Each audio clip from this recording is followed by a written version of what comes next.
dignos de cada logro.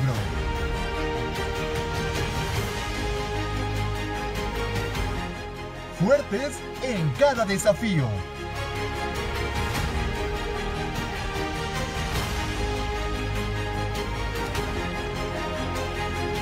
Universidad IEXPRO, 13 años creciendo juntos. Creciendo juntos.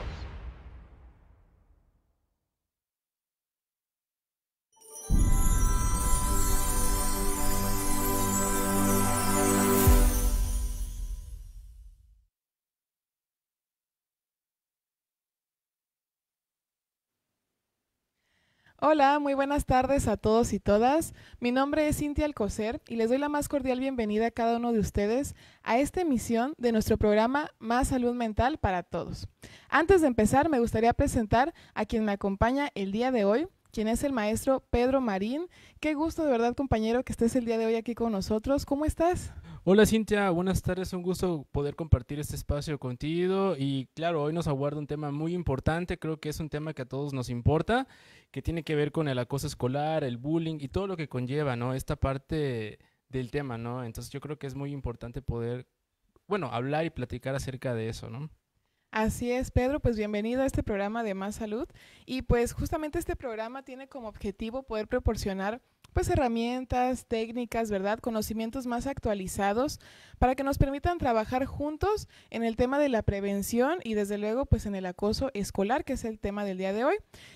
Pues con ello también, Pedro, pues ofrecer un entorno educativo más seguro y saludable para todos y todas. Es por eso que nuestra ponente especialista en la salud mental pues tomará este reto de abordar y desarrollar este tema que sin duda se ha hablado mucho, pero a lo mejor en la parte de la prevención es donde le podemos meter un poquito más. Así que, pues, ¿qué te parece, Pedro, si vamos a conocer a la invitada del día de hoy? Me parece perfecto. Adelante. Nuestra invitada del día es la doctora Angélica González Ramírez. Ella es licenciada en psicología, maestra en educación especial, doctora en educación y docente distinguida IEXPRO. Bienvenidos.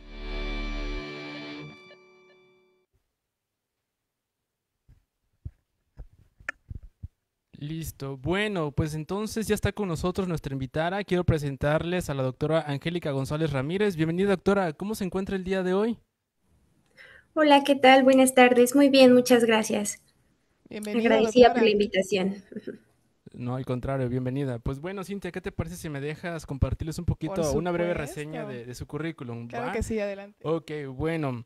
Bueno, la doctora que nos acompaña el día de hoy es licenciada en psicología, tiene maestría en educación especial, doctorado en educación y por supuesto es docente distinguida y expro. Así es, Pedro, y pues bienvenida, doctora, gracias por aceptar la invitación y acompañarnos en este tema que es de suma importancia. A mí me gustaría aprovechar, Pedro, para invitar a las personas que nos están viendo a que puedan escribir sus preguntas, sus historias o comentarios, ya que al final, pues con ayuda de la maestra podemos ir dando respuesta, ¿verdad?, de la doctora. Así que, pues, ¿qué les parece si empezamos? ¿Le parece bien, doctora? Sí, claro. Perfectísimo. Excelente. Bueno, pues tenemos una primera pregunta para empezar a abordar el tema, que dice, ¿qué define el acoso escolar? Y por supuesto, ¿cómo podemos diferenciarlo de otras formas de conflicto entre estudiantes? Nos gustaría escucharla, doctora. Claro, mira, podemos destacar 4 aspectos importantes. El primero va a ser la intencionalidad. En otros conflictos, pues fue momentáneo, ¿no? A lo mejor iba pasando y me tropecé con tu mochila o hoy tuvimos un desacuerdo entre niños. Sin embargo, en el acoso, en el bullying, hay una intencionalidad, ¿no? Ya es de hacerte daño, de hacerte pasar un mal momento, una repetición. En otro conflicto, hoy me puedo molestar con un niño, ¿no? Tú puedo tener un desacuerdo en educación física a la hora del receso, demás. Pero ya en el abuso es una repetición constante, ¿no? Todos los días, todo el momento, el mismo niño, ¿no? El mismo niño, ahí está esta conexión. Hay un desequilibrio de poder. Y no porque tengamos diferentes edades, sino porque a lo mejor tú tienes alguna condición, como puede ser discapacidad, puedes venir de algún otro lugar, hablas diferente, algún rasgo físico, alguien más pequeñito, algo en sus características que nos vuelvan vulnerables. Y en mi caso, que pues yo ya estoy agarrando eso, ¿no? Y tengo ese poder para poderte someter ante lo que estoy queriendo hacer. Y finalmente, pues que eso ya va a afectar negativamente, va a afectar desde niños que pues ni quieran venir a la escuela, ¿no? Que ya estén, o que me vean y digan, no, no quiero entrar a ese salón, ¿no? Y se inventan enfermedades y demás. Entonces, creo que estos 4 puntos nos distinguirían a este acoso escolar. Interesante, maestra, perdón, doctora. Yo creo que aquí tenemos, como usted dice, 4 puntos. Me gustaría que lo pudiéramos definir un poquito más, porque nos habla de una frecuencia y una duración, ¿es correcto? De una intencionalidad, que es con la Ajá. intención que lo hago, de una repetición, de un desequilibrio de poderes en la relación en la que nos encontramos y de un efecto ya negativo hacia la persona que lo está sufriendo. Ok, doctora. En esta intencionalidad, pues como decía, es esta parte de hacer un daño, ¿no? Provocar algún tipo de daño y sobre todo que sea repetitivo. ¿Qué opinas, Pedro? O sea, considero que, o sea, esta parte que nos comentaba, ¿no? Sobre las intenciones, porque creo que en un primer momento podría entenderse o confundirse como el de decir, estoy jugando, ¿no? O sea, estoy jugando y te empujo y es como que parte del juego, pero creo que como me comentaba la doctora, hay un punto en donde deja de volverse un juego y comienza a volverse una agresión hacia la otra persona, ¿no? Creo que ahí podría ser, bueno, a mí me suena algo muy interesante eso, ¿no? Como aparentemente utilizar el juego como pretexto para generar bullying. Claro, y de hecho yo creo que dentro de las formas de prevención tendríamos que ir a corregir esa cultura. Yo creo que como mexicanos tenemos una cultura de ponernos apodos, ¿no? O sea, a veces no nos sabemos ni el nombre, pero nos sabemos muy bien el apodo de la persona, ¿no? O nos referimos a él por el chaparrito, el gordito, el pecosito, el tal, tal, ¿no? Entonces, siempre por características que no sabemos o esta delgada línea entre, ay, pues lo hice sin la intención hasta dónde ese comentario o esa situación en verdad le va a perjudicar a la persona, ¿no? A lo mejor es una persona que, ay, bueno, ya no me importa si estoy chaparrito, gordito y demás, y lo ignoro. Pero ¿y qué tal si sí, ¿no? Si tengo una situación vulnerable que me hace que me cambiaste el día, ¿no? Me impactó por el resto de mi vida, ¿no? Entonces sí hay que cuidar y empezar a corregir eso. Ok, muy interesante, doctora, ¿no? Lo que nos comenta, ¿no? Acerca de esa pequeña línea, ¿no? Donde podemos confundir el apodo por una agresión, ¿no? A lo que me llega a la siguiente pregunta, ¿no? ¿Cuáles son las formas más comunes de acoso escolar? Tenemos entendido que se pueden dividir, pero considero que a lo mejor y pueden haber más, ¿no? La cuestión física, la verbal, la cuestión cibernética, que hoy está muy de moda y creo que eso es un tema muy importante, ¿no? El ciberbullying. Y sobre todo, la manera en cómo van a impactar, ¿no? De manera, no sé, muy significativa a la salud mental del niño, ¿no? Creo que ese es un cuestionamiento muy, muy importante y muy relevante en estos días. Claro, y creo que también en la forma de detección, ¿no? Porque el abuso físico, el acoso físico, perdón, es una forma pues más visible, ¿no? Porque hay un golpe, hay un empujón, hay una patada, hay te escondo la mochila, te robo la lapicera y constantemente, ¿no? O sea, hay algo físico palpable que ver. El acoso verbal, que es cuando pues lo hablo, ¿no? Cuando te pongo un apodo, cuando te amenazo, cuando te hago burlas, cuando cada vez que participas yo ya estoy acá preparando mi seña o algo, y a lo mejor ahí es a veces donde los maestros no nos llegamos a dar cuenta, ¿no? Y donde estas personitas o estos niños llegan pues allá a agarrarse de bajada a un pequeño, ¿no? Entonces también tenemos este acoso social de te empiezo o sea, con quien tú te quieras juntar, yo te voy a empezar a aislar, te voy a empezar a limitar de esas amistades, a hablar mal de ti, a no permitirte esta interacción, este ciberacoso que lamentablemente pues no deberíamos de tener y menos en niveles tan bajos, ¿no? De primaria, de preescolar, de secundaria, no tendríamos que tener este acceso tan fácil a los medios digitales y sin embargo los alumnos lo tienen. Entonces se vuelve aún más complejo porque lamentablemente no tenemos un control de los docentes y los padres de familia a veces tampoco, ¿no? Entonces ahí es donde se crece de manera impresionante las formas en lo que se dicen, lo que ven, lo que se mandan, las fotos que por ahí se pueden mandar, la información y todo lo que se puede divulgar, que indudablemente sabemos el impacto de un clic, ¿no? Que puede tener y la repercusión para nuestros alumnos, ¿no? También podríamos mencionar este acoso sexual, ¿no? Ya pues más dirigido hacia la parte sexual, hacia esta intimidación, hasta estas palabras, este acercamiento y demás. Sin duda, todos tienen una afectación en la salud mental del niño. No podríamos decir este es menos peligroso que este o este es más. Podría mencionarte que es más fácil de identificar este acoso físico, ¿no? Por la situación de que lo vemos, ¿no? Sin embargo, todos los demás pueden llegar a estar presentes, a veces puede estar presente uno, a veces pueden estar más de uno, y es importante que empecemos a detectarlos y a prevenirlos sobre todo.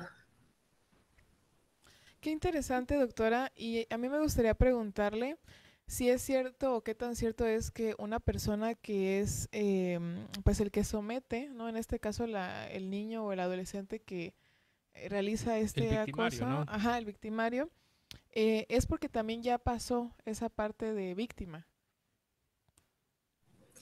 Mira, son muchos factores. Vamos a tener factores de riesgo y factores de protección. Entre estos factores de riesgo, uno de ellos puede ser ese, ¿no?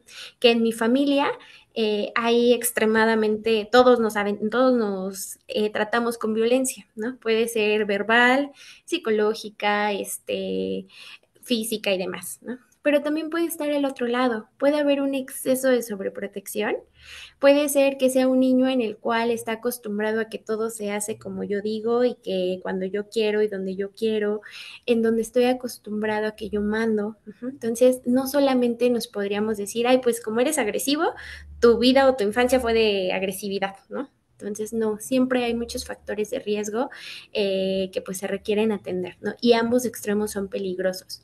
El no ponerles un límite, el tener extremadamente límites, rigidez, y ser muy autoritarios también corremos este riesgo. Muy interesante, ¿no? ¿Cómo se toma este tema? Porque algo que podríamos considerar que la familia podría decir, ¿no? Es algo normal o así es nuestra familia. Me suena mucho como nuestro modus operandi. O sea, si no coloco límites, sucede algo. Pero si sobrecoloco límites, digamos, una sobreexigencia, también genera algo, ¿no? Creo que hay que tener mucho cuidado con cómo llevar a cabo esto, ¿no? Aprender a ir mediando, ¿no? ¿Qué tanto voy a presionar en este caso, pues a mi hijo, ¿no? Para que se corrija y qué tanto debo de ser permisible. Es como dirán las personas ya entre, ¿no? Estirones y jalones, pero hay que tener mucho cuidado, ¿no? Así es, Pedro. Yo creo que también parte de uno de los desafíos que nos podemos encontrar en esta parte, ¿no? Como tal vez como personas que estamos cerca de, a lo mejor docentes, psicólogos, familiares, pues es justo que lo podemos llegar a normalizar, ¿no? Sí. Que también es uno de los objetivos, pues, de este programa, poner este tipo, perdón, de temas sobre la mesa, porque decimos, bueno, es que así juegan, es que así son, ¿no? Son O es que niños. son niños, o no saben. Y bueno, a mí me gustaría saber, doctora, de qué opina usted, pero yo creo que los niños sí saben, de cierta forma, ¿no? Claro, mira, ya en esta parte del acoso escolar ya hay una intencionalidad, ¿no? Entonces ya sí sé que lo que te estoy haciendo sí te está lastimando, ¿no? Ahora, lo que sí es que son niños que a final de cuentas van siendo educados y moldeables por todo lo que están viviendo en un contexto, ¿no? Si yo lo sobreprotegí tanto, nunca trabajé con él la empatía, el ponte en el lugar del otro, no le enseñé a regular sus emociones. Tenemos pequeños que ahora es nada más algo no se les da y es un berrinche, es una agresión hacia el otro, hasta golpes a la misma mamá, al mismo papá, ¿no? O sea, ya no hay un lugar de autoridad para con los menores, ¿no? Entonces todo esto va impactando y sin duda se va viendo reflejado en la relación con sus pares. Llegan a la escuela y lo mismo, no hay un respeto a la autoridad, en este caso a la maestra, a los directivos, a los maestros, a los compañeros lo mismo, no hay esta empatía. y algo me dices, y entonces como no tenemos bien también una construcción de la autoestima, de mi identidad, de mi autoconcepto, pues también voy a responder de acuerdo a ello. A veces creemos que esta persona que agrede, pues tiene una alta autoestima. La realidad es que no siempre es así, ¿no? O sea, si yo tengo la necesidad de someterte a ti, ajá, de vulnerarte a ti, pues es también por esta parte, ¿no? O sea, necesito sentir, y es que también está la mirada de los que están observando, ¿no? O sea, cuando ellos me aplauden, el que yo te gané, el que yo te dije, el que yo te hice llorar, ajá, también es ahí donde se va nutriendo esta parte como del ego, del recibir atención. Entonces, por eso es bien importante que estemos trabajando. Entonces creo que, perdón, ahorita que comentaba esta parte del reconocimiento del otro, ¿no? Creo que también es un factor importante que hace que el mismo agresor continúe haciendo, porque digamos como que de manera indirecta lo siguen reconociendo y lo siguen premiando por ese tipo de acción, digamos como una especie de reforzador. No sé, Cintia. Sí, así es. Y creo que también está esta parte de los testigos, ¿verdad? Que Claro, también sostienen. y sin duda, si los otros no se rieran, si los otros no dijeran, ay, qué buen apodo le pusiste, o nos aplaudieran el hecho de que le pateaste, le escondiste la mochila y no te hicieran segunda, pues esta conducta no se mantuviera, ¿no? No, no estuviera tan marcada. Sin embargo, también tenemos niños que a lo mejor algunos sí piensan que está mal, pero no lo dicen, ¿no? Algunos a lo mejor sí dicen, híjole, está mal que lo hagan, pero ¿qué tal si lo defiendo y me pasa a mí, ¿no? O sea, ¿qué tal si me meto y me toca que ahora sea a mí al que me escondan la mochila, al que me peguen, al que se burlen de mí, ¿no? Entonces tenemos muchas miradas alrededor que pues ninguna de ellas se atreve a decir basta, ¿no? O sea, paremos o le vamos a decir a la maestra o informamos de lo que está sucediendo, que a veces sí llegamos a tener algún niño, alguna niña que es la que rompe con este círculo y es por la que a veces nos enteramos, ¿no? Que se acerca o a la familia del niño porque lo conoce, o se acerca a la familia, a la docente o al director a expresar qué es lo que está sucediendo. Que creo que dentro de esta actuación también esta sería una de las acciones, enseñarle al resto del grupo que no es nada más observar, ¿no? Que se vale empezar a romper este círculo y que no está bien lo que están haciendo estos compañeros. Excelente, doctora. Sin duda, muy interesante, ¿no? Creo que aquí el tema también de la intimidación, pero bueno, vamos a continuar. Me gustaría que si me podría decir, ¿no? ¿Qué estrategias preventivas son más efectivas en la escuela para reducir la incidencia del acoso escolar? Bueno, primeramente hay protocolos en cada uno de los estados, en este caso el Estado de México, donde hay pautas de prevención, detección y actuación. Creo que cada uno lo tenemos que conocer porque algo importante aquí es que el desconocimiento de la ley no nos exime de la responsabilidad. Entonces yo como docente, como a cargo de un grupo, tengo que conocer los protocolos vigentes en mi estado, en mi entidad. Que están actualmente, ¿no? Y cómo tengo que conducirme bajo ellos. Entonces, primeramente eso, conocer bien los protocolos, informarnos de todos estos cursos de derechos humanos, de Programa de Nacional de Convivencia Escolar, de los acuerdos, ahora el Acuerdo de Nacional de Convivencia Escolar. Todos estos traen ficheros y traen estrategias para que los podamos implementar. Pero ahora ya directamente en el aula, yo vería como una recomendación el que dejemos de normalizar la violencia. Y a lo mejor ahí va desde una autoevaluación de nosotros mismos, ¿no? Hasta dónde yo considero o permití los apodos en mi salón, ¿no? A lo mejor ya hasta le participé, ¿no? Entonces que podamos ser, que nos analicemos bien cómo estamos en esta parte. Los acuerdos o las normas dentro del aula que nos permitan tener bien claridad a los menores de qué sí se puede hacer, qué no se puede hacer, qué está permitido, qué consecuencias hay dentro del grupo y que actuemos de forma inmediata. A veces algún compañero hace un comentario, una participación y va completamente desfasada a lo que estamos hablando y el resto del grupo empieza a burlarse. ¿no? Entonces, desde ahí ya es un momento de intervenir, de pausar, que hagamos que mi aula sea un lugar seguro para que el niño pueda participar sin importar lo que va a decir, ¿no? Porque no sabemos por qué fue el error. Que hagamos mucho y ahora en esta materia de lo humano y lo comunitario y este trabajo por proyectos nos permite justamente trabajar y enlazar, que no se vea como algo aislado, sino que todo el tiempo pueda estar trabajando los valores, la responsabilidad, este trabajo en equipo, que no hagamos los trabajos como por competencias, ¿no? De a ver qué equipo termina primero, a ver qué equipo gana, no, sino a ver qué equipo me va a ayudar más a integrar a los compañeros, ¿no? Porque siempre están los que no aprenden de la misma forma, los que aprenden más lento, los que tienen alguna discapacidad, los que a lo mejor vienen de otro estado. Entonces, desde mi mismo proyecto, si tengo un niño que viene de otro estado y habla diferente, no lo voy a etiquetar, no voy a decir, híjole, quién sabe qué digas, ¿no? No te entendí. Por el contrario, voy a ocupar eso que nos está marcando el niño, ¿no? A lo mejor hago una feria del conocimiento de la cultura de Oaxaca, ¿no? Porque es muy rica y nos va a nutrir de esta parte. Entonces, creo que es empezar a romper patrones, pero también este trabajo con papás. Sin duda el docente no puede solo, ¿no? Porque muchas de las normas, de las creencias, de las culturas vienen de casa. Entonces, sí empezar a trabajar y algo que nos marca esta nueva escuela mexicana es el trabajo con padres de familia. Ellos tienen que estar enterados de nuestros proyectos y tienen que ser parte de estos proyectos, ¿no? Entonces, a lo mejor hoy una de las tareas va a ser que también en casa los papás se autoevalúen, ¿no? ¿Cómo educo a mi hijo? ¿No? ¿Cómo le explico algo que se le está complicando?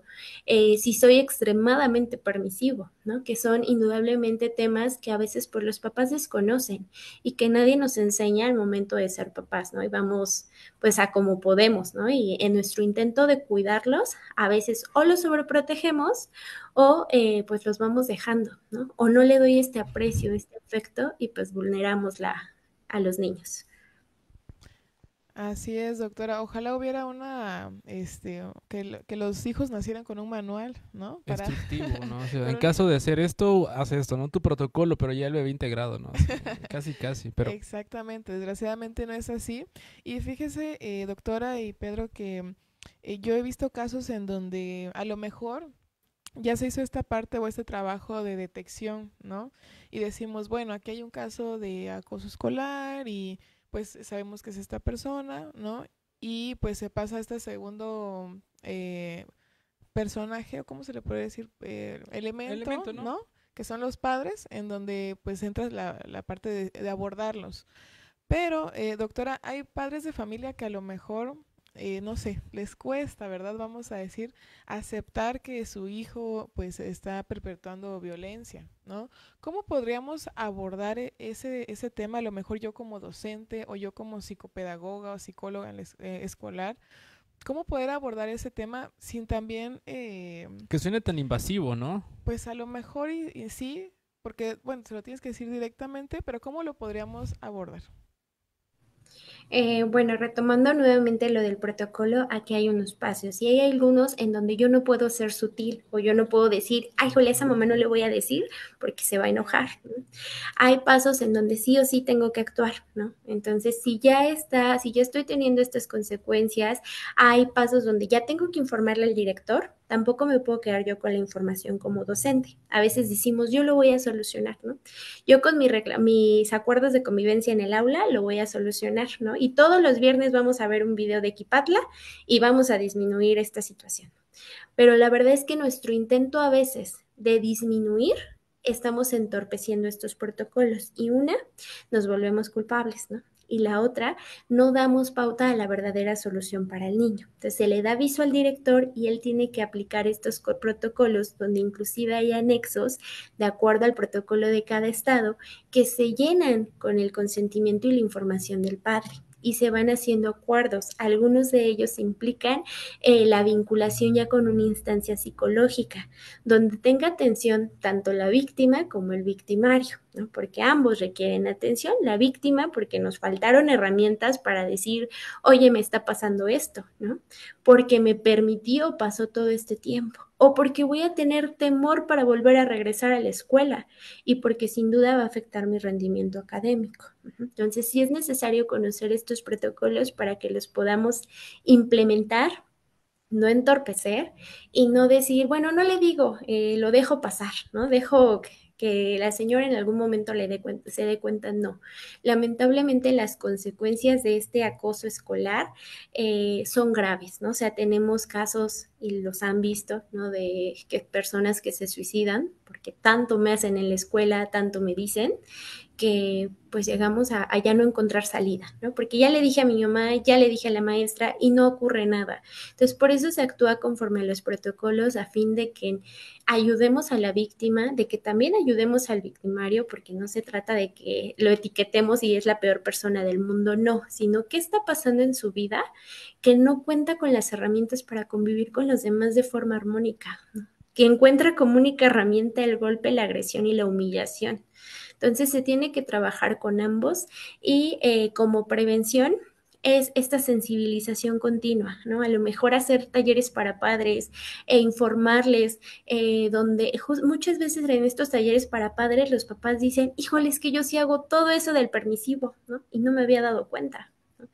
Entonces, que puedan estar contando ellos con información a fin de que también sepan cómo apoyarnos en casa y cómo nos pueden apoyar desde enseñarle a sus hijos a decidir, ¿no? A veces yo te he visto como yo quiero, del color que yo quiero, a la hora que yo quiero y yo te hago todo, ¿no?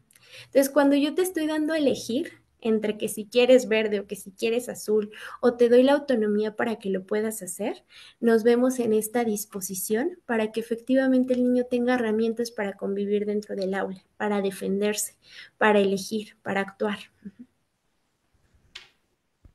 Claro, ¿no? Es muy importante esto que comentaba, doctora, porque sin lugar a dudas yo creo que el primer parteaguas para poder identificar cualquier cosa, creo que son dos elementos. Si lo hablamos desde dos instituciones que comentaba ahorita, ¿no? La importancia del docente de grupo, ¿no? Esto que tiene que llevar estos protocolos que se tienen que cumplir, así como bien mencionaba, ¿no? O sea, sí o sí se tienen que hacer, ¿no? Porque al final de cuentas es una vida, ¿no? Y de ambos, no solamente del al quien se está agrediendo, ¿no? Sino también del que agrede, porque si no se detiene, yo considero en estos momentos puede escalar a más. Y sobre todo, esta parte, ¿no? De una psicoeducación en casa, ¿no? La familia que juega un papel importante, que si ellos lo ven de una manera muy normal, no decir, no, pues que se defiendan, ¿no? Si lo molestan, pero nunca han averiguado si no lo molestan, si no él es el quien molesta, ¿no?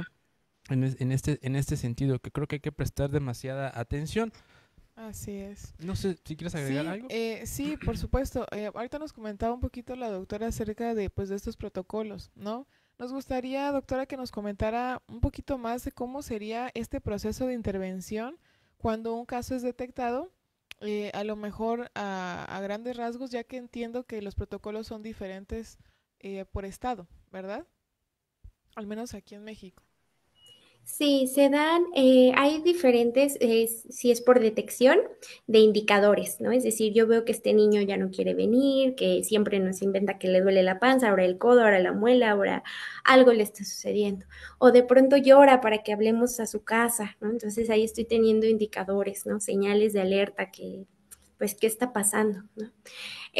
Puede ser en flagrancia, ¿no? Que sí veo el acto, ¿no? Yo los encontré en el salón, entré al salón y estaba ocurriendo la situación, ¿no? Puede ser por testigos, ¿no? A lo mejor me lo comentó la maestra de al lado, me lo comentó un niño, me lo dijo la mamá, entonces todo esto se procede a dar aviso al directivo, él a los papás y él hacer y ellos hacer esta canalización, ya sea una instancia, de hecho en cada uno de los protocolos vienen estos números para la atención psicológica del menor y se van a atención los dos, tanto el menor que es agredido como el que está agrediendo. Firmamos compromisos, seguimientos, a fin de que cuando el niño se reincorpore al aula y podamos ayudarle en todo este proceso académico, en ocasiones es necesario la gestión con USAER, pero es hasta este punto. Y se hace vía oficio, se hace vía, todo va a ser escrito. De hecho, todo el protocolo trae anexos, ¿no? Mi anexo donde le informo al papá, mi anexo donde se hace la relatoría de lo que sucedió, ¿no? En ningún momento se confrontan a los papás de la víctima y el victimario, porque sabemos que Si los confrontamos, pues en ocasiones a dónde llegaríamos, ¿no? Entonces todo se va bajando bajo esta cautela y siguiendo los puntos. Si es necesario, en este punto se genera esta vinculación con USAER, en donde la función de USAER no va a ser meterse a este aspecto psicológico, sino va a ser meterse al punto de, bueno, ahora ayudarte a que te reincorpores a la parte académica, ¿no? O sea, vas a requerir ajustes porque tienes miedo, porque vienes pasando de un proceso emocional fuerte. Ajá. Y nuestro grupo tenemos que tener todos estos acuerdos de convivencia, estos programas de ficheros que nos son útiles para mejorar y favorecer la convivencia y poderles dar seguimiento, ¿no? Para que nos aseguremos que este caso que ocurrió ni se vuelva a repetir, ni en ese niño ni en otros más, ¿no? Y podamos dar ahí una atención. Pero sí es importante, vienen inclusive diagramas dentro de cada protocolo para que en el momento que suceda, inclusive ahí viene anexo 1 se llena, anexo 2 se llena, lo podamos llenar de esta forma. Se llenan con tiempo, modo y lugar, ¿no? En qué momento ocurrió, de qué forma y en qué lugar estaban o cuál era lo que estábamos haciendo. Excelente, doctora. Yo creo que también este tipo de protocolos, el hecho de seguir las indicaciones, lo que dice el diagrama y todo lo que, los pasos que conlleva la intervención, además es importante para quienes lo están presenciando, ¿no? De cierta forma actuando, pero tampoco queriéndome hacer yo responsable de esa situación, ¿no? Que hasta mi punto de vista creo que si tú estás viendo una situación de acoso o de bullying, a lo mejor pueda ser imposible que solamente tú puedas solucionar un problema que a lo mejor escala, ¿no? Entonces, el hecho de seguir estos pasos, pues también tiene una utilidad, ¿no?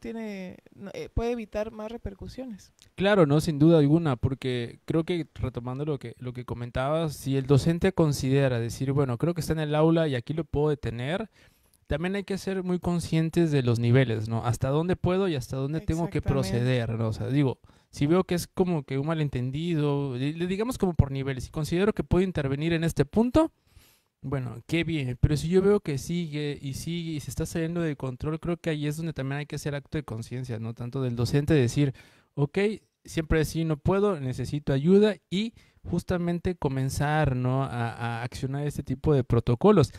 Que a mí me generaba una duda, aquí tantito como un pequeño paréntesis, ¿no? Decir, bueno, en teoría, diría yo, todas las escuelas deberían de conocer esos protocolos. Sí. Creo yo, la pregunta aquí que sería como que ahí a los directivos de todas las escuelas es que si realmente las conocen, ¿no? Exactamente, de entrada, ¿no? Si los conocen, si los han aplicado, si cómo se les ha dado un seguimiento, ¿no? Claro, ¿no? Y eso es a lo que me lleva a la siguiente pregunta, ¿no? De ¿qué recomendaciones daría a los padres de la víctima y del perpetrador? Claro, bueno, ahorita respondiendo o hilando un poquito a lo que mencionaban, tienen que conocer estos protocolos, obviamente supervisores son los responsables de bajarlo con dirección con maestros y maestros también hacemos o hacen cada inicio de ciclo escolar la recuperación de las firmas de los papás, ¿no? Donde estos papás están enterados de que hay un protocolo, de que hay situaciones y que son también corresponsables de toda esta convivencia, ¿no? Porque en la educación de los hijos, pues no solamente estamos los maestros, sino todas estas vertientes, ¿no? Y acuérdense que pues trabajar con niños nos lleva a trabajar o garantizar también esta parte de sus derechos.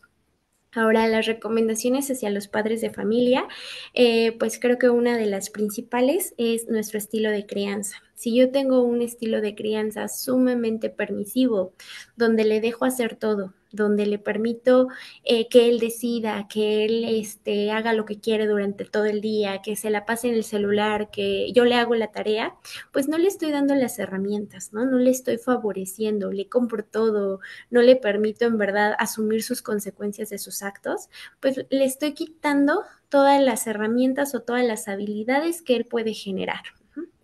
Por el otro lado, si soy bien agresiva y al primer seña que algo no me agrada, exploto y utilizo ofensas, utilizo golpes y demás, pues también le estoy enseñando con eso pautas de comportamiento. Entonces, lo ideal es manejar un estilo de crianza democrático o asertivo en donde vayamos balanceando.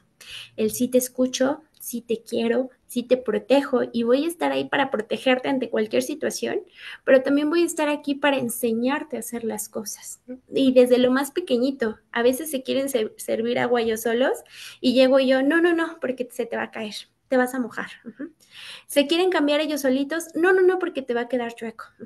Los bañamos, ¿no? Les damos todo. Entonces, que cada vez vayamos fomentando más su independencia. Algo que también podría sugerirles a los papás es identificar estas cosas que les cuestan trabajo a nuestros hijos. Desde lo más simple, a lo mejor ir a la tiendita. Nuestro hijo no sabe, ¿no? No puede pedir algo, ¿no? No puede pedir su cambio. Le da mucha pena y soy siempre yo su voz, ¿no? ¿Cómo lo podemos trabajar? Te voy a modelar cómo se hace. ¿Cómo le vas a decir a la señora que quieres unas papas y un refresco, ¿no? O que quieres unas donitas, lo que vayas a pedir en la tienda. ¿Cómo se lo tienes que pedir, ¿no? Tu cambio, si no te lo dieron correctamente.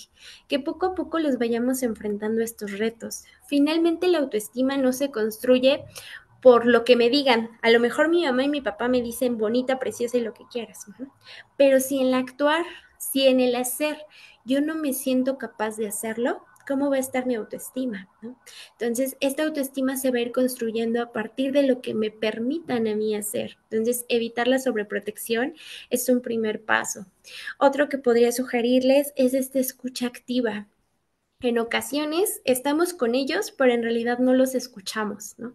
O te estoy escuchando, estamos desayunando juntos, pero yo ando preparando, ¿no? Preparando el desayuno, preparando la mochila porque ya nos vamos, mi bolsa del trabajo, etcétera. Y nunca me senté en verdad a escucharte, a verte. Entonces, una estrategia, y de hecho que estuvo saliendo en algún tiempo, no recuerdo si en pandemia, es que nos sentemos frente a ellos sin cruzar pies, sin cruzar manos, sin fruncir el ceño, porque en ocasiones los niños nos van a empezar a decir, ay mamá, ¿qué crees que esto? Pero como yo ya fruncí el ceño y ya hasta lo interrumpí, empiezan a cambiarnos ellos mismos la versión, ¿no? Se corta esta información también por mi lenguaje no verbal.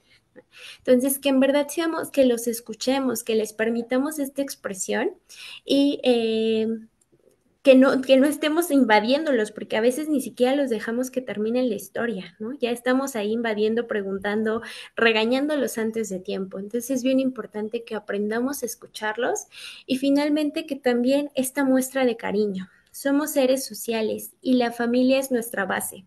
Si yo no me siento querido y si voy al mundo sin herramientas y voy al mundo sin este acompañamiento, pues allá afuera tampoco voy o no voy a defenderme, o voy a buscar pisotear a los demás para sentir esta protección, ¿no? Para buscar lograr esta tribu, esta empatía.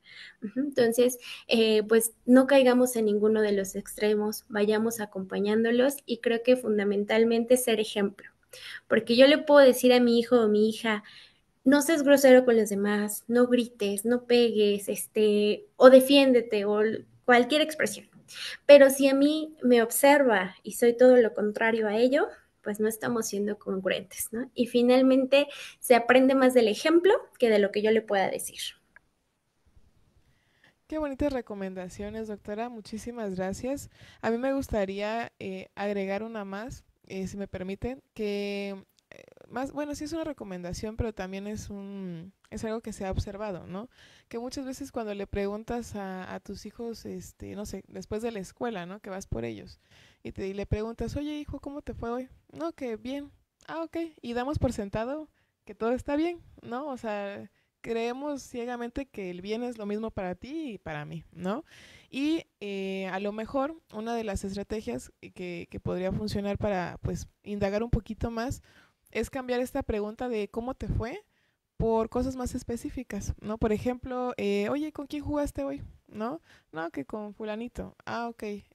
Y a lo mejor al día siguiente le preguntas y te dice otra persona, oye, ¿por qué ya no jugaste con el niño de ayer? ¿No? Un ejemplo. Y de esa forma obtener información que a lo mejor no te la daría nada más con él. Bien. Con él, ¿cómo ¿No? estás? O por ejemplo, ¿cuál fue el momento más divertido del día? ¿No? Y que ir abriendo poco a poco esa confianza, porque también, digo, si en este momento a lo mejor tienes a tu adolescente, pues no esperemos que le preguntes esto y ya el otro día, ¡fum!, toda la confianza del mundo, ¿no? Pero sí a lo mejor empezar a abrir la puerta a la comunicación. ¿O usted qué opina, doctora? Sí, claro. De hecho, también a veces tenemos muy enseñado, muy inculcado el no te expreso mis emociones, ¿no? A mí siempre me Ujú, tienes que ver bien.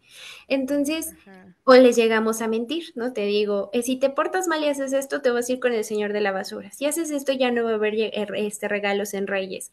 Amenazas que indudablemente no voy a cumplir, ¿no? Porque es mi hijo, es mi hija y es lo que más amo en la vida, entonces nunca haría esto para dañarte, ¿no? Entonces, aquello que yo le diga tienen que ser cosas que en verdad voy a cumplir, que en verdad puedo, que van a ser consecuencias que en verdad van a ocurrir y que en ningún momento te van a causar daño, ni físico, ni verbal, ni psicológico, ¿no? Y por el otro lado, ahorita que mencionabas esto, una actividad bonita es el diario de emociones y que podemos llevar como familia, ¿no? Y sobre todo ahora que salió esta película de Intensamente, el que por las noches cada uno comparta, yo hoy me sentí como furia, yo hoy me sentí como temor, hoy como asco, e inclusive empezar a identificar que hay momentos en los que puedo sentir más de una emoción a la vez y que no las clasifiquemos como ser feliz está bonito y estar enojada es me porté mal, lo hice mal, no, o sea, estuviste enojado y no eres el enojo, estuviste enojado. ¿Y cuáles son las formas en las que podemos comportarnos cuando nos enojamos? ¿No? ¿Y qué consecuencias nos van a traer? Porque si yo me enojé con fulanita porque me quitó mi estuchera y le pegué, me va a traer una consecuencia, ¿no? Pero si me enojé y lo gestioné hablando con ella o hablando con la maestra, ahí no voy a tener consecuencia. Entonces también puede ser este un momento en el que ellos nos compartan, en el que nosotros aprovechemos para compartirles herramientas de qué hacer en momentos de enojo. Pero aquí también va a ser bien importante que no les digamos a los hijos, pues defiéndete, pues ya agárrala, pues ya es, porque la violencia no se soluciona con más violencia, ¿no? Sin duda alguna es muy interesante esto, ¿no? Y justamente lo que platicábamos ahorita, el contexto familiar, ¿no? Aquí creo que entra como anillo al dedo, ¿no? Decir, hay que predicar con el ejemplo. Si yo te estoy fomentando buenos valores, ¿no? De pórtate bien, pon atención, si te molestan, ok, trata de dialogar qué es lo que está sucediendo, esta parte de expresar las emociones. Pero como bien mencionaba doctora, en casa yo hago todo lo contrario. Si la primera cosita que me dicen yo reacciono de una manera muy impulsiva, muy agresiva, es como que este doble mensaje, ¿no? Entonces, si tú me estás diciendo que yo me porte bien, que digamos, me tranquilice y tú reaccionas de esta manera, entonces así como que el niño dice, bueno, ¿qué onda? ¿A qué hago, no? O sea, aviento un volado y lo primero que cache es lo que voy a hacer. Y concuerdo con usted, ¿no? Esta parte de la inteligencia emocional, manejándolos desde casa para la solución de conflictos y sobre todo para hacer un poquito más de conciencia y de responsabilizar tanto a los papás como a los niños, ¿no? Porque también creo que muchos papás, así agregando algo, considero que ellos creen que los niños no tienen responsabilidades, que porque como son niños no saben lo que hacen y no saben lo que dicen, lo que mencionábamos hace ratito, y por lo tanto te da el derecho a no tener una responsabilidad. Pero si como padres empezamos a decir, ok, a toda acción conlleva una reacción, ley de la termodinámica, ¿no? Casi, casi, es decir, si tomas una decisión buena, tendrá algo bueno. Si tomas una decisión mala, habrá una consecuencia. O simple y sencillamente, es decir, antes de decidir, piénsalo, ¿no? Como que tampoco para catalogar decisiones buenas, decisiones malas, ¿no? Que analiza bien y después decide, ¿no? Y sobre todo, si no fue buena esa idea, bueno, ¿con qué te quedas? O sea, toda esta parte de la psicoeducación, de que también los niños comiencen a mostrar sus emociones y como bien decía doctora, ¿no? Si yo te digo algo, lo tengo que cumplir. Si yo dije que este juguete, si tú te portabas mal o no sacaste buenas notas y con la pena, ¿no? No va a haber juguete, ¿no? O cuestiones así, cumplirlo, porque los niños son muy inteligentes. Si yo digo y hice una cosa y mi papá me escondió algo y lo encontré, entonces juego, yo sé que no lo tira, yo sé que no lo hace, y por lo tanto yo creo que ahí es donde falla muchas veces la colocación de los límites, ¿no? Claro, o en ocasiones llegamos a hacer, todo el tiempo te lo estoy pasando, ¿no? Está bien, ya pasó, ya pasó, ya pasó. Pero en un momento en el que a mí me fue muy mal en el trabajo, en el que mi emoción o mi coraje está al tope, ahí sí es donde exploto, ¿no? Entonces, pues no le estamos enseñando nada bueno al niño, ¿no? Justamente que ante emociones difíciles, ahí es donde se desborda la emoción, donde ya no hay una atención propia o adecuada. Entonces, sí es bien importante ser ejemplo, cumplir. Con los adolescentes, ¿qué sucede? Que ya perdimos la confianza, porque desde preescolar Yo le prometí algo, yo le dije algo, no sucedió. En primaria todavía nos confiaba cosas y no sucedió, ¿no? Inclusive situaciones donde el niño o la niña nos estaba contando su día, pero yo por ir manejando, por ir apurada, por ir en algo, a lo mejor mi respuesta fue, ajá, sí. Y luego, ajá. Y a lo mejor era algo bien importante para el niño o para la niña. Indudablemente el adolescente ya no me lo va a querer compartir. Por eso va a buscar al amigo, a la amiga, al compañerito, que pues indudablemente no le va a dar la mejor respuesta, ¿no? Lo va a guiar a como él cree. Así A mi es. entender, ¿no? A mi experiencia, Exactamente. casi, casi, ¿no? Excelente, doctora. Pues, ¿qué les parece si vamos a la sección de pregúntale al especialista? ¿Les parece bien? Excelente.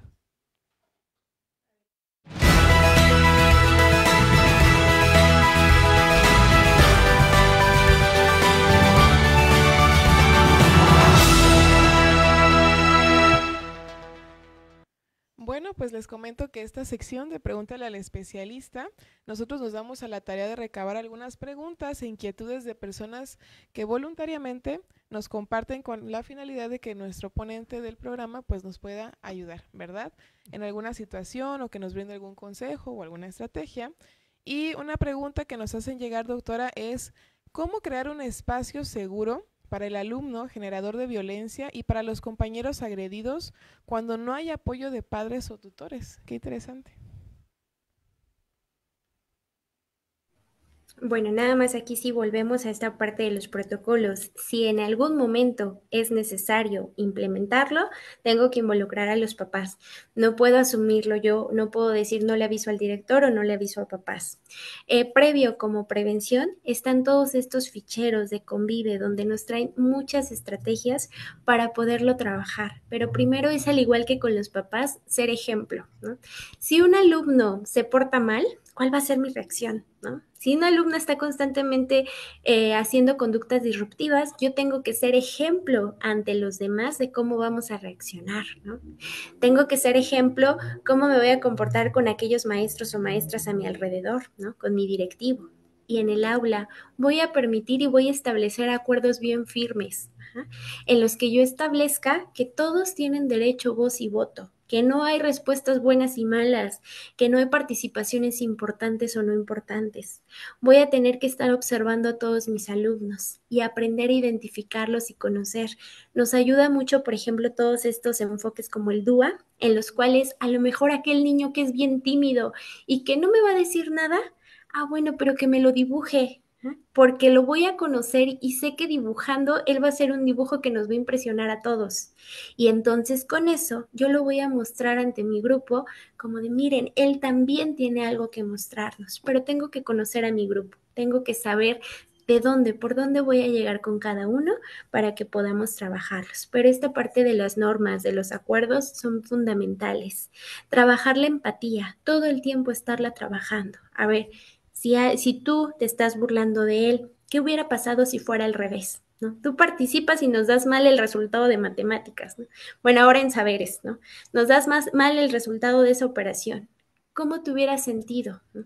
Sé que es complejo porque tenemos que dar esta parte de los contenidos duros, pero aparte estar trabajando toda esta parte socioemocional, ¿no? Y más porque soy un ser humano socioemocional que a veces llego al aula igual, ¿no?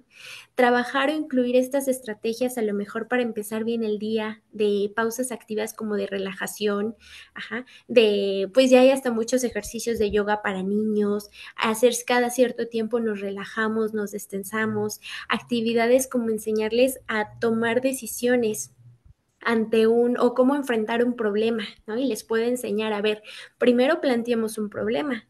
Les aseguro que nuestros adolescentes y muchos de nuestros niños no saben identificar un problema. Sé que me enoja que me mires así, que me agarres mis cosas, que esto, que el otro, que aquello, pero no sé cuál es el verdadero problema o no lo sé identificar.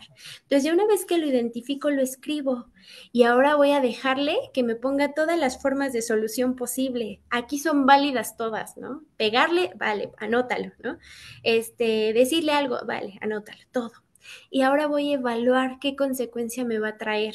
A ver, pegarle, ¿qué consecuencia me va a traer, ¿no? Insultarlo, qué consecuencia me va a traer, pero no solamente a mí, sino también al otro. ¿Qué va a ocurrir más allá? Que no nos quedemos nada más en la parte de ti nada más, sino que con tus compañeritos, ¿qué va a ocurrir? ¿Qué le va a suceder? Ok, excelente, doctora, muchas gracias. No, sin duda alguna, el tema es muy importante, ¿no? Tener mucho en cuenta lo que puede pasar, ¿no? Y cómo decirlo, ¿no? A lo que nos lleva a la siguiente pregunta. ¿Cuál es la mejor forma de prevención ante este tipo de situación? Conocer estos protocolos, trabajar desde forma previa la empatía, las normas, los acuerdos, con mis alumnos, con mi grupo, con los padres de familia, involucrar en todos estos proyectos y de hecho si nos damos una revisada en todos los libros, casi todos los proyectos se unen o tienen un tema con esta parte de la humanidad, de la empatía, del trabajo con el otro. Aquí podemos involucrar a nuestros papás. Hay muchas estrategias como el tener un verbo, un valor a la semana, una frase que me recuerde todos los días que en esta escuela somos inclusivos, que en esta escuela no agredemos a los demás, ¿no? Entonces va a llegar a un punto en el que los mismos niños lo empiecen a asumir y enseñarle también al resto del grupo.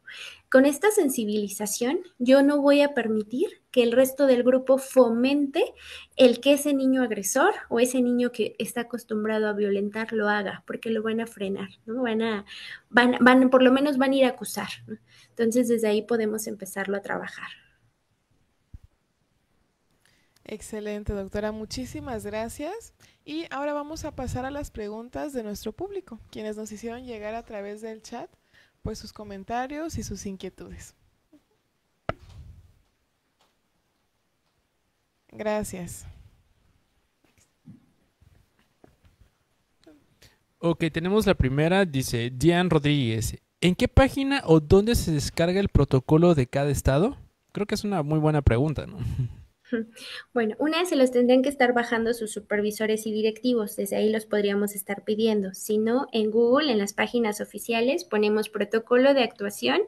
Por ejemplo, el Estado de México es prevención, detección y actuación en caso de abuso, acoso y maltrato escolar. ¿Ja? Para el Estado de México. Así viene para San Luis Potosí, Guadalajara y demás. Algunos he tenido la oportunidad de observarlos porque pues me he equivocado al andar buscando y lo he identificado que sí tiene San Luis Potosí, Guanajuato y demás, pero búsquenlos y si no, acérquense a sus autoridades porque también están ellos en la obligación de compartirles estos materiales.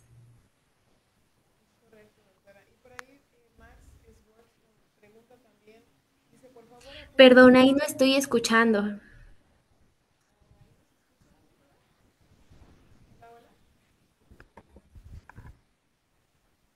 ¿Nos escucha? Ya, y ya. Ajá. No. A la maestra Cintia, no. Hola, hola. Ajá, ahí ya. Ahí Ajá. estamos. Bien, le decía que otra personita que Max Swords nos pregunta, dice, por favor apóyennos con los nombres de los protocolos y literatura para poder estudiarlos. Bueno, ahorita ya nos mencionaba un poquito de los nombres, entiendo que es diferente para cada protocolo y me gustaría agregar, doctora, si hay algún otro tipo de recursos que podamos acceder para este tema. Ahí mismo nos marca cuáles estamos obligados a conocer. Por ejemplo, dentro de las medidas de prevención, el del Estado de México nos marca conocer la Ley General de Educación y nos marca conocer esta parte o actualizarnos en cursos de derechos humanos para poder trabajar constantemente con niños. Si gustan, no sé si les pueda compartir a ustedes el del Estado de México y de ahí a lo mejor los demás buscar el que se encuentre vigente, porque también es importante que chequemos su vigencia. Claro que sí, doctora, con gusto lo recibimos. Y pues bien, uno de los objetivos que buscamos con este programa es también dejar recomendaciones generales sobre el tema que acabamos de abordar, ya que pues a lo mejor algunas de las personas que nos ven, pues es nuevo, para ellos es nuevo el tema, quizá para otros no, pero sí nos gustaría, doctora, que nos pudiera compartir algunas recomendaciones para el público que nos ve esta tarde. Pues recalcarles mucho en esta parte de conocerlos, ¿no? A veces es un poquito complicado leerlos porque viene hasta mucho término finalmente legal que decimos no le entiendo, pero sí que nos demos a la tarea de indagarlos, de estarnos actualizando, de crear una comunidad entre padres y docentes donde se vuelve una cultura de prevención, ¿no? De estarlos informando, de mandarles, si no viene, bueno, le mando un folleto, le mando un video. Hay videos muy sencillos sobre estilos de crianza, igual si me permiten compartírselos adelante, o videos que nos permitan saber, como familia a veces ya normalizamos el bullying, ¿no? Y ya decimos, eso siempre ha existido, eso en mis tiempos se solucionaba con que le pegabas al otro niño y se acababa, ¿no? Entonces, también videos donde los sensibilicemos que eso ya no está vigente actualmente o que no puede ser lo que nos dé, lo que podamos hacer porque no ha funcionado. Solamente nos ha mantenido una constante de violencia. Que podamos enseñar a nuestros alumnos esta cultura de la paz, con esta parte de la relajación, con el ser ejemplo, con enseñarles a tomar decisiones, con las normas y acuerdos claros dentro del grupo, para que podamos no permitir la violencia, que nos autoevaluemos, cómo reacciono yo enojada. Este trabajo continuo con las emociones es fundamental. Finalmente somos seres sociales y el no controlarnos va a impactar con los demás y con cómo nos conduzcamos con ellos.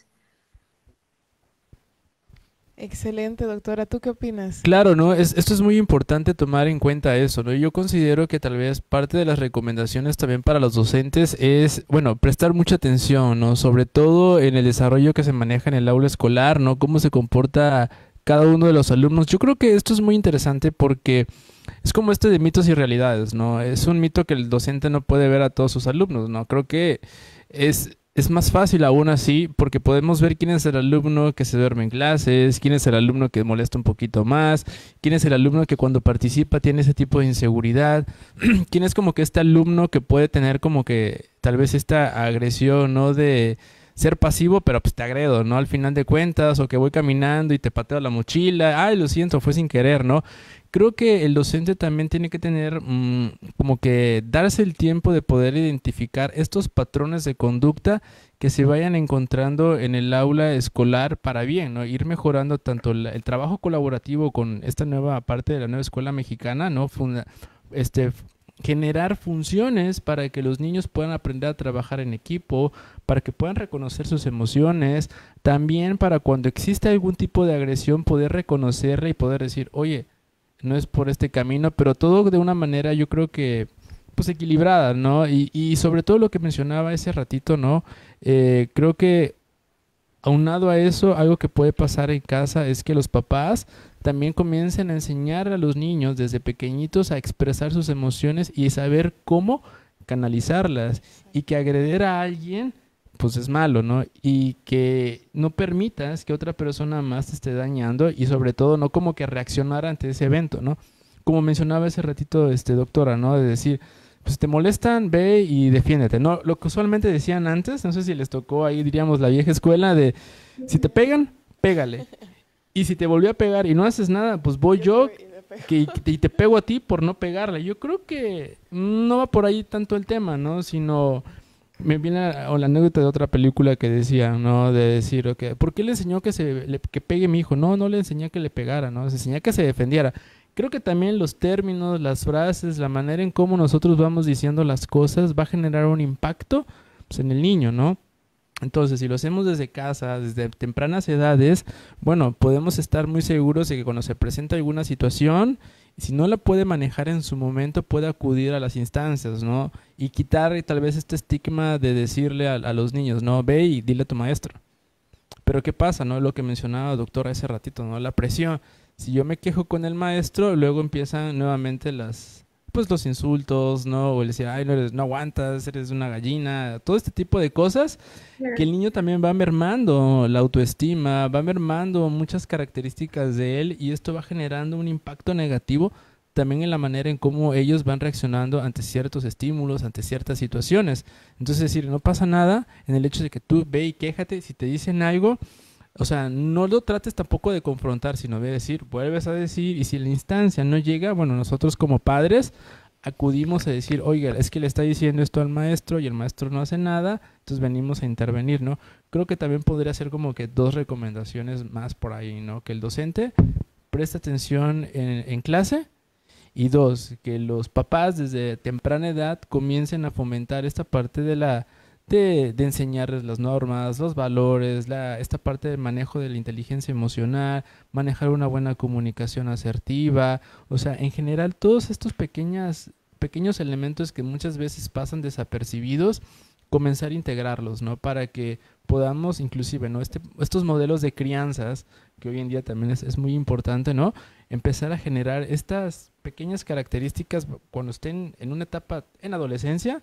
Uno, tienen confianza con los papás, porque entonces cuando él me habla no estoy diciéndole, ajá, ¿y qué más?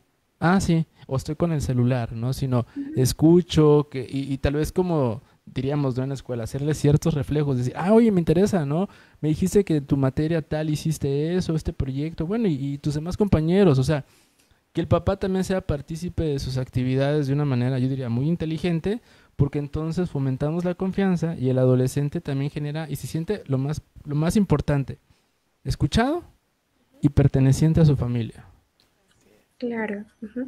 Y creo que aquí otra recomendación fundamental va enfocada al tema del ciberbullying.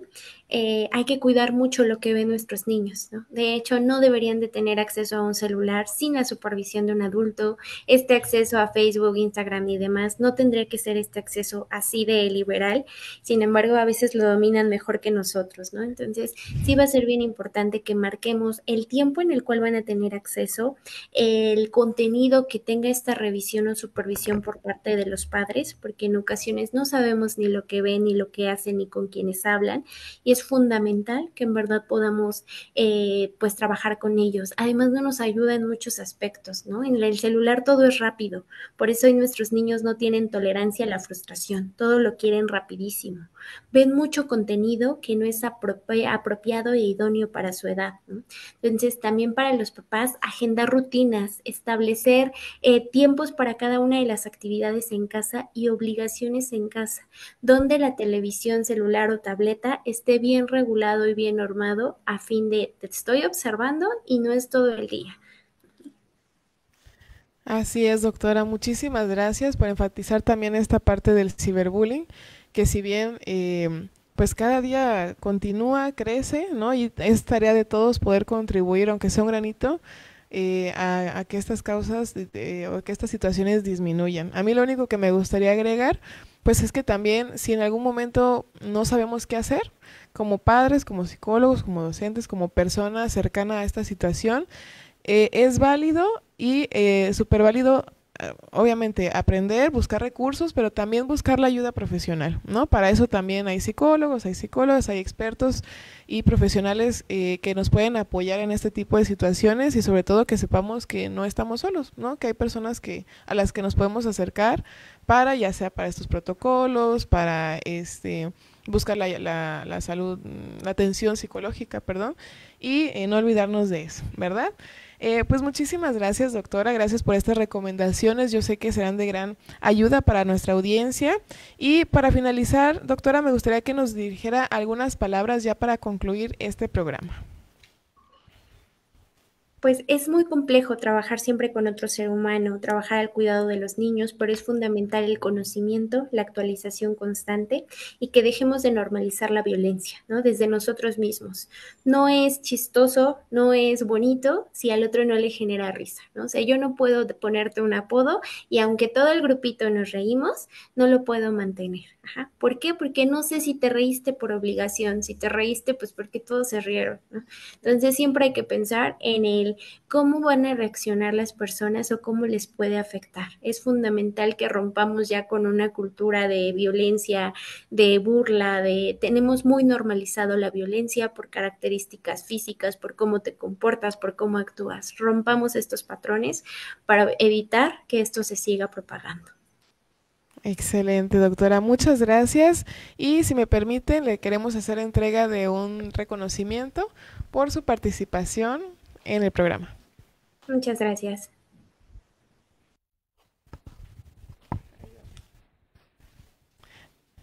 La Universidad Gexpro otorga el presente reconocimiento a la doctora Angélica González Ramírez por su destacada y valiosa participación en el programa de Más Salud Mental para Todos, con el tema Prevención e Intervención en el Acoso Escolar, realizado en las instalaciones de la Universidad Gexpro en Tuxtla Gutiérrez, Chiapas, el día 28 de octubre de 2024.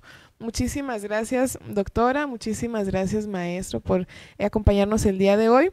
Y pues muchísimas gracias también a la comunidad que en esta tarde nos acompañó en esta transmisión, recordando que si quieren saber más de estos temas nos pueden seguir en nuestras redes sociales, estamos en TikTok y en Facebook, pues para encontrar videos, infografías, imágenes y demás.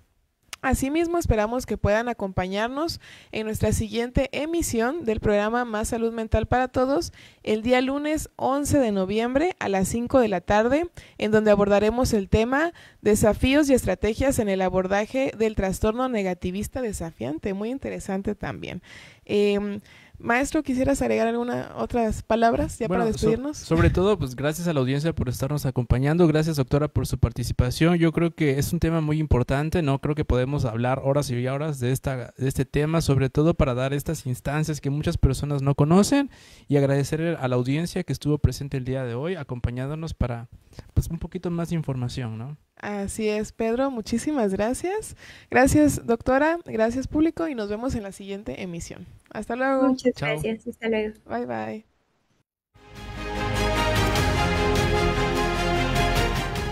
Dignos de cada logro.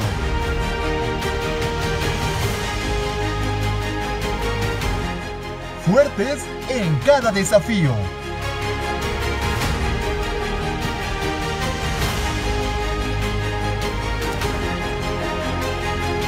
Universidad Gexpro, 13 años creciendo juntos. Creciendo juntos.